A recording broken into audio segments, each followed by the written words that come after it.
को पकड़ा, तुम्हारे माँ बाप झूठ नहीं बोल के गए मेरे को? मैं बोल रही हूँ, चल रहा था अभी। और अब किसके साथ चल रहा है? नाम बोलो ना इसका, नाम बोलो। I want to hear this, नाम बोलो जरा। किसके पास जाती थी रोज, तुम किसके घर पे जाती? नहीं नहीं नहीं, नॉट एट ऑल। मेरे पास तो वो पड़ी है, मेरे पास रिकॉर्डिंग, उसका क्या है? ये मैं अपने लिए रख रहा हूँ। नाम बोलो उसका, जिसके तुमने दोनों नंबर दिए। जोर से बोलो। क्या करती थी तुम उसके साथ? मैं पूछ रहा हूँ तुमसे, मेरे को बोलो। मेरे को चाहिए, नहीं तो I will come to your office right now. What have you done with this guy for which I am getting upset? बताओ मेरे। Affair, that's it? मैं पूरा सुनना चाहूंगा। What have you had? What is physical relationship? What is physical relationship? No, no, no. I won't print.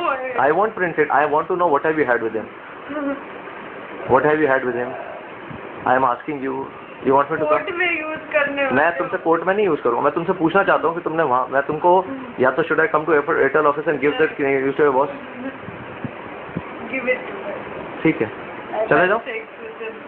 अच्छा, और सुनो, अब मैं तुमसे ये पूछना चाहता हूँ, रिजवान को तुम कितने दिनों में अपने ऑफिस से बाहर निकलवाओगी? How many days? He's leaving. Within? Within a week. ठीक है, गुड।